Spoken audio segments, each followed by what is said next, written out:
Dia de votações importantes para o governo na Câmara e no Senado. Há pouco, os deputados aprovaram o projeto que muda regras para o salário mínimo e para o BPC, o benefício de prestação continuada. O texto foi para o Senado. Pedro Teixeira ao vivo com os detalhes. Pedro, boa noite aí no Senado.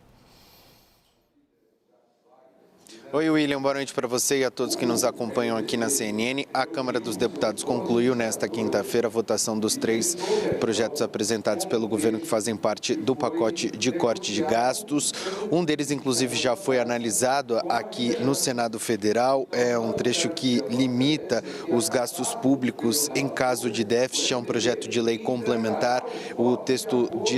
Este projeto de lei complementar já tinha sido aprovado na Câmara ontem. Neste momento, o Senado Federal está analisando a proposta de emenda à Constituição, a PEC, que, entre outros pontos, trata, por exemplo, dos supersalários e de uma revisão no Fundeb. Neste momento, William, os senadores estão discutindo uma possibilidade de modificação justamente neste trecho do Fundeb. Se isso acontecer, Câmara e Senado terão que discutir a necessidade ali de promulgar o trecho em que ambas as casas concordam. Essa é uma possibilidade que, inclusive, está sendo analisada aqui no plenário do Senado Federal. Depois disso, o Senado Federal terá que analisar um projeto de lei que foi aprovado agora há pouco na Câmara dos Deputados, que trata, por exemplo, do benefício de prestação continuada e do salário mínimo. Isso tudo faz parte do pacote de corte de gastos apresentado pelo governo, que é tratado como prioridade pelo governo, e os parlamentares da base do governo têm feito questão de falar que a ideia não foi desidratada aqui no Congresso Nacional, que o projeto que foi apresentado pelo ministro da Fazenda, Fernando Haddad, sai de uma maneira aqui do Congresso Nacional, isso é claro, se aprovado aqui no Senado Federal, como uma forma de fato de conter os gastos públicos. A gente vai seguir acompanhando a votação, isso porque os senadores pretendem concluir ainda nesta quinta-feira a análise deste pacote de corte de gastos para, quem sabe, ainda nesta semana votar o orçamento de 2025. William, volto com você. Obrigado, Pedro. Boa noite para você aí no Senado em Brasília. Luiz Fernando Figueiredo, há uma série ainda de detalhes que precisam passar pelo crivo, na casa agora está no Senado. Mas minha pergunta é um pouco mais abrangente, Luiz Fernando. A gente assistiu, pelo menos nos últimos 3 meses, esse debate intenso sobre a maneira como o governo conseguiria montar um conjunto coerente que trate das despesas, sobretudo. O que está saindo agora do Legislativo, depois desses 3 meses de exaustivos debates, convence você como capaz de tratar das contas públicas? A resposta é não. Alguma coisa vem, está vindo na direção certa, que é algum corte de gastos, mas veio muito atrasado, de uma maneira muito ruim, né? A história dos R$5.000, isenção dos R$5.000. E o que o governo dizia que seria o corte, quando você faz a conta na ponta do lápis, você vê que é bem menos do que isso. Foi, na verdade, não só na forma, mas também no conteúdo, muito, mas muito menos do que se imaginava. É isso. William, tem um ponto aqui interessante que eu ouvi hoje de muita gente, inclusive do setor da economia real, que era importante passar, porque já se sabia, desde que esse projeto chegou, até pela discussão que aconteceu com os ministros, rebelião já dentro do próprio governo, né? Já se esperava resistência e reação também no Congresso Nacional, mas a impressão era de que era melhor aprovar logo para desobstruir o debate, o próximo capítulo desse debate, porque esse próximo capítulo vai precisar acontecer e vai precisar acontecer rápido. Então, não adianta a semântica dizer, não, olha, não houve desidratação, enfim, o mercado nunca conseguiu chegar no mesmo valor daqueles 70 bilhões avaliados pelo governo como uma economia para os próximos 2 anos. Então, essa conta precisa ter alguma sinergia e o governo, de preferência, ainda em 2024, nessas próximas 2 semanas, assumiu um firme compromisso de dar continuidade ao ajuste fiscal. Deixa eu ver esse ponto, então. Quer dizer, do ponto de vista do Luiz Fernando, não convence, é pouco e vem, de certa maneira, tarde. As contas não fecham, algo que você também acabou de reiterar na sua intervenção. Daniel, A gente consegue desempatar essa questão? Se afinal desidratou ou não desidratou o que o governo entregou ao Congresso? Óbvio que desidratou sim, William, não há nenhuma dúvida a respeito disso. Vou dar alguns exemplos. Super salários, que é uma coisa escandalosa, você veja que hoje, assim, é até um exemplo meio caricatural, mas hoje mesmo a Justiça do Mato Grosso, toda a Justiça do Mato Grosso estava distribuindo um vale-ceia de R$10 mil para magistrados e servidores no Estado. Super salários, o que aconteceu? O governo travava os super salários acima do teto constitucional de R$44 mil até que se aprovasse uma lei.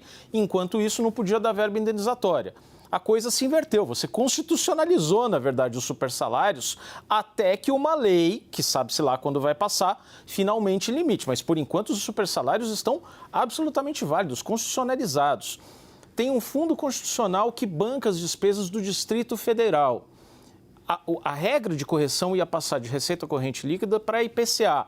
Resultado disso, uma economia de R$18 bilhões por ano, até 2030. R$18 bilhões até 2030. Isso foi eliminado do pacote. Tem outros pontos também que eu estava vendo, quer dizer, Fundeb, limites para compensação tributária, tudo isso saiu, enquanto você aumentou fundo partidário ali na votação da LDO, teve regras mais frouxas para emendas, está liberando R$1 bilhão por dia em emendas, empenhando. Só num dia você pagou R$4 bilhões em emendas do Ministério da Saúde, distribuiu 17 cargos de diretoria em agências reguladoras para gente que vai ficar 5 anos para conquistar apoio dessa base aliada que é muito oscilante. Então, saiu pior sim, não há nenhuma dúvida a respeito disso. Luiz Fernando, eu vou fazer o papel da Poliana aqui na roda e usar uma expressão que você empregou na sua resposta até aqui, Luiz Fernando. Quando eu perguntei para você se você estava convencido desse pacote, você disse, tem coisas que vão na direção certa.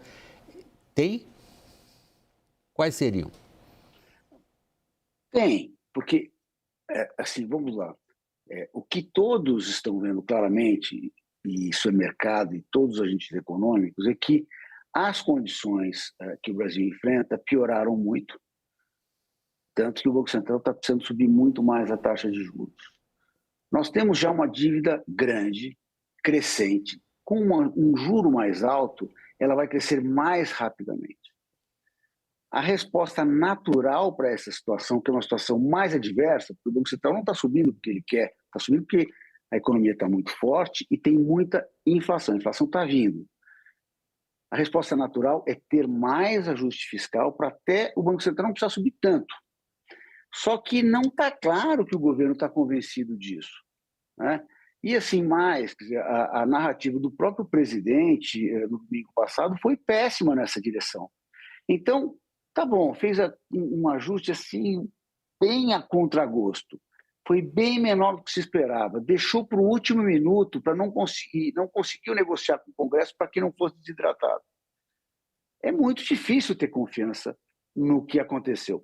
É para o lado certo, cortou, mas cortou pouco. Então, muitas outras rodadas nós vamos ter que ter para conseguir minimamente estabilizar e gerar um certo equilíbrio no nosso ambiente macro no Brasil.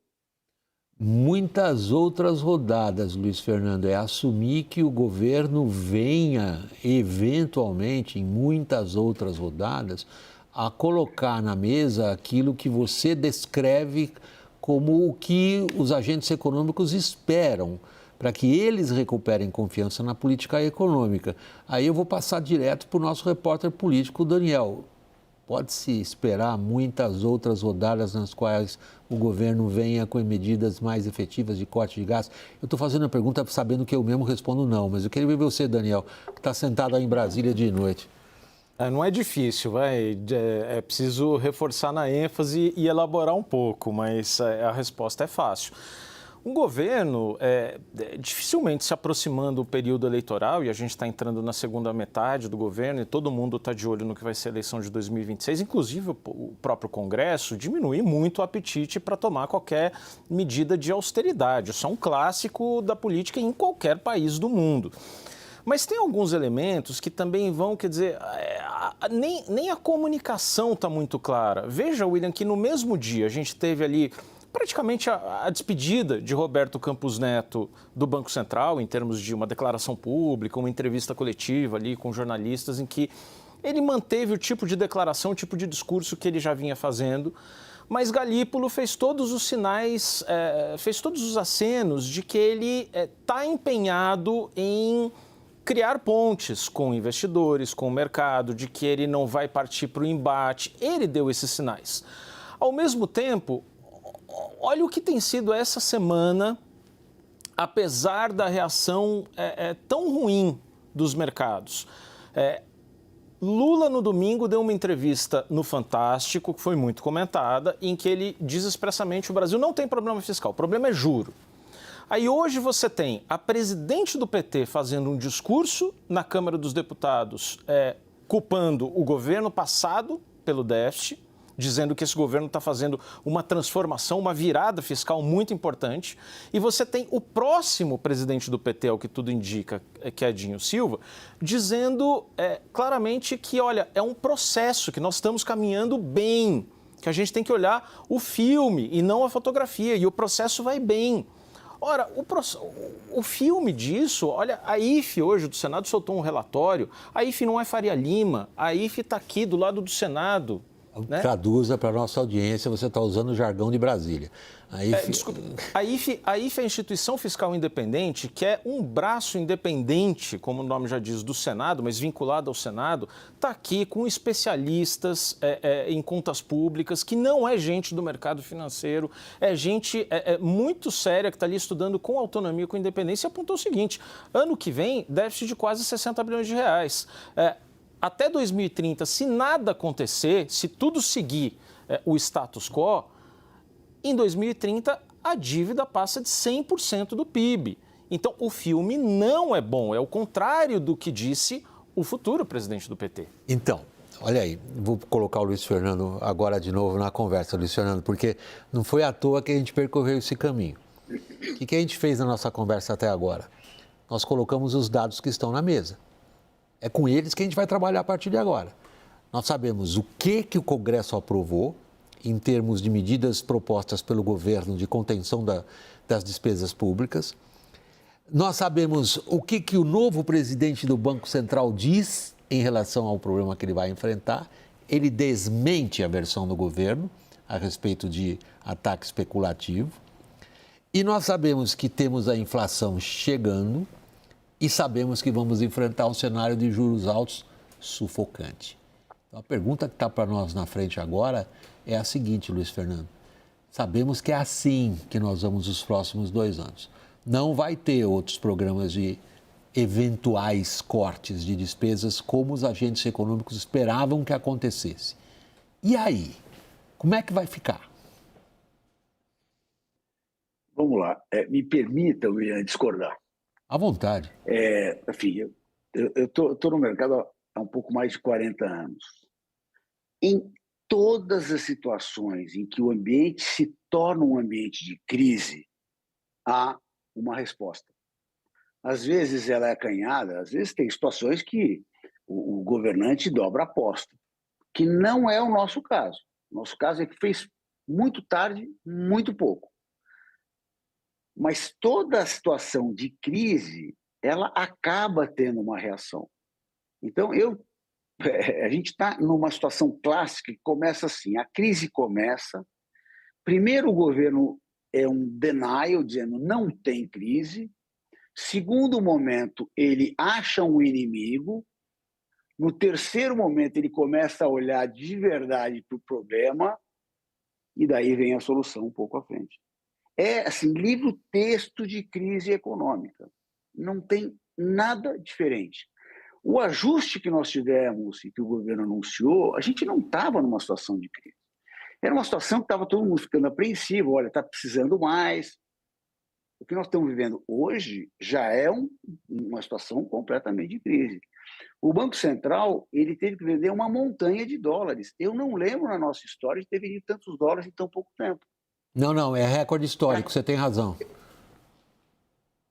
Então, assim, só para finalizar, o que nós estamos vivendo já é uma reação forte para conter um processo de crise que está muito agudo. E não foi só o Banco Central. O próprio Tesouro teve que fazer recompra de vários papéis. Ou seja, o botão de crise está ligado. Eles vão responder amanhã? Não sei, mas eles vão acabar respondendo. Esse timing, William, da resposta é uma preocupação hoje, né, de muita gente. Amanhã, por exemplo, tem reunião ministerial. Vai ser a primeira vez que Lula vai aparecer no ambiente de trabalho, depois do problema de saúde que ele passou. É um momento em que ele vai pegar o microfone, né, e há uma preocupação assim. Mas ele vai fazer o quê? Porque se ele ignora o que aconteceu durante a semana, né, o dólar ter chegado a R$ 6,30, o Banco Central despejar esse caminhão de dinheiro também no mercado de câmbio, a transição republicana, civilizada no Banco Central, desmentindo o que a ala política do governo insiste em dizer todos os dias, né, da coisa da especulação. Então, o que o Lula vai fazer amanhã? Ele vai falar recuando sem se render, ele vai silenciar, quer dizer, qualquer movimento mínimo do presidente amanhã na reunião ministerial vai dizer muito sobre a disposição dele em enfrentar essa situação que o Luiz Fernando traz. Primeiro a negação, depois achar o inimigo, Ele depois trouxe o enxerga script clássico de uma crise. Exatamente. Como é que uma crise se desenvolve? Na qual ele trai um pouco, eu estou falando trai no bom sentido, com bom humor, Luiz Fernando. Ele trai, no fundo, a convicção dele de que os fatos se impõem, a racionalidade econômica impera. Eu tenho minhas dúvidas, mas vamos lá. Eu quero só usar esse roteiro que o Luiz Fernando trouxe aqui, porque me parece que o fato de enxergar o problema, pelo menos no Ministério da Fazenda já acontece, né? Que Fernando Haddad ficou um pouco sozinho nisso.